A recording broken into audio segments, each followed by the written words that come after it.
ఓం నమః శివాయ.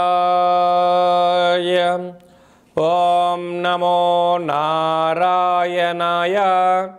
కర్మ నివారణ నరదృష్టి నివారణ కాళభైరవాయ నమో నమః. ఓం కాళకాలాయ విద్మహే కాళాతీతాయ ధీమహి తన్నో నరదృష్టి నివారణ కాళభైరవ ప్రచోదయాత్. హరి ఓం. మా ఛానల్కి స్వాగతం.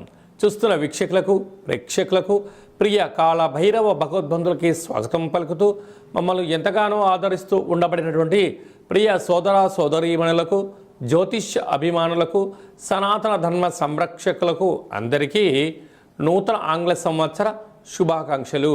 2026వ సంవత్సరం జనవరి నెల 1వ తారీఖు నుండి డిసెంబర్ నెల 31, 2026 సంవత్సరము అందరికీ నూతన ఆంగ్ల సంవత్సరానికి స్వాగతం పలుకుతూ ఈ 2026వ సంవత్సరంలో అందరికీ శుభాన్ని, జయాన్ని, ఐశ్వర్యాన్ని, ఆనందాన్ని ప్రసాదించాలని మనం మనసారా కోరుకుందాం.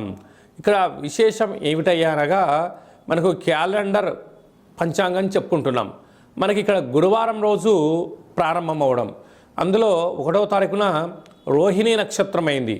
గురువారం రోజున రోహిణీ నక్షత్రము, అందులో గురువారము. గురు అంటే గురువు యొక్క రోజు, చంద్రుడి యొక్క నక్షత్రము. అంటే విశేషమైనటువంటి గజకేసరి యోగము ఈ సంవత్సరం అందరికీ ప్రసరిస్తుందని చెప్పి గమనించాలి. అలాగనే మనకు ఉగాది పండగ శ్రీ పరాభవనామ సంవత్సరము కూడా గురువారం ప్రారంభమవుతుంది. ఇది చాలా విశేషంగా గమనించగలగాలి. కనుక ఈ సంవత్సరము విద్యార్థులకు, ఉద్యోగస్తులకు, వ్యాపారస్తులకు, నూతనమైనటువంటి అత్యంత ఆధునిక టెక్నాలజీని నేర్చుకునేటువంటి వారందరికీ, వ్యవసాయ సోదరీమణులకు అందరికీ సువర్ణపు యుగంగా భావించగలగాలి. ద్వాదశ రాశుల్లో గ్రహ గమనాన్ని ఒకసారి వీక్షింపచేద్దాం. మిథున రాశిలో దేవగురు బృహస్పతి సంచార స్థితి, సింహరాశిలో కేతు సంచార స్థితి, ధనుసు రాశిలో చతుర్గ్రహ కూటమి రవి, కుజ, బుధ, శుక్ర సంచార స్థితి, కుంభరాశిలో రాహు సంచార స్థితి, మీనరాశిలో శని భగవానుని సంచార స్థితితో ద్వాదశ రాశుల్లో గ్రహ గమనాలు ఈ విధంగా ఉన్నాయి. వృషభ రాశి వారికి ఆంగ్ల సంవత్సరం నుండి మరియు ఉగాది పండుగ నుంచి ఆదాయ వ్యయాలు, రాజపూజ్య అవమానాలను తెలుసుకుందాం. ఈ వృషభ రాశి వారికి భగవంతుడు దయ వలన గ్రహాలు మంచి స్థితిలో ఉండడం, పట్టిందల్లా బంగారం అవడం, ఇలాంటి కాల సమయంలో విలాసవంతమైన జీవితాన్ని పొందాలి అనే కోరిక మంచిదే. కాకపోతే ఆదాయ వ్యయాలు కొద్దిపాటి తారుమారుగా ఉన్నాయి. అంటే అవసరాలకు మించినటువంటి ఖర్చులు, ఆదాయానికి మించినటువంటి అప్పులు చేసే పరిస్థితి అధికంగా ఉందని చెప్పి జ్యోతిర్విజ్ఞానం తెలియచేస్తుంది. అంటే ఆదాయం 5, వ్యయం 14. చూడండి కాలం ఎంత వింతగా ఉందో. మీ యొక్క సంపాదన 5 రూపాయలు ఉంటే 14 రూపాయల ఖర్చు చూపిస్తుంది. ఏమని చెప్తుంది? సకాలంలో దీపం ఉండగానే ఇల్లు చక్కబెట్టుకోవాలి, ఖర్చులను నివారించుకోగలగాలి, విందులు వినోదాలు వాటికి దూరంగా ఉండాలి, ఆధ్యాత్మిక చింతనగా ఉండగలగాలి, తల్లిదండ్రుల మాట, గురువుల మాట వినాలి, స్థిరచరాస్తులను కాపాడుకోవాలి అంటుంది. లేకపోతే 14 రూపాయల ఖర్చు ఎక్కడ, 5 రూపాయల ఆదాయం ఎక్కడ? అంటే ఇంచుమించు -9 రూపాయలకి మీరు వెళ్ళబోతున్నారు. కనుక భగవంతుడు దయ వలన, గ్రహాలు యోగించడం వలన ఆనందము, ఐశ్వర్యము మీ సొంతమవుతున్నాయి.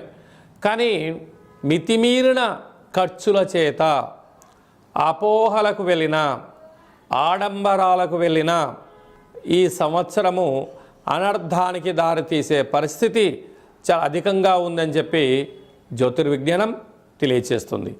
అలాగనే రాజ్యపూజ్యం 5, అవమానం 4.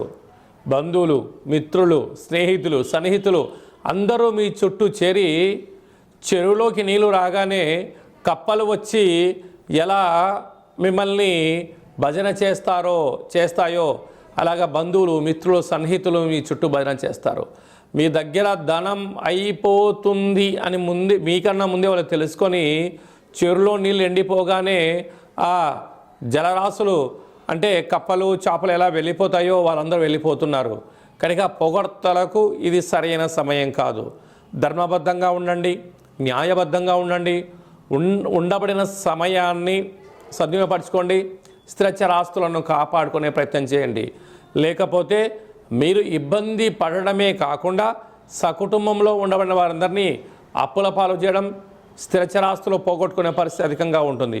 ప్రధానంగా హోటల్ వ్యాపారస్తులు, నీటితో కూడుకున్నటువంటి వ్యాపారస్తులు, వ్యవసాయ సోదరీమణులు, చర్మ సౌందర్యమైన వ్యాపారాలు చేసేవారు, స్వర్ణకారిత వ్యాపారస్తులు, రాజకీయ రంగాలలో ఉండబడిన వారు, మార్కెటింగ్ రంగంలో ఉండబడిన వారు, సంపూర్ణమైన పోలీస్ శాఖ, రక్షణ శాఖలో ఉండబడిన వారు అనేక మంది అప్పుల పాలకు కాకుండా ఉండే మానవ ప్రయత్నం చేయాలి.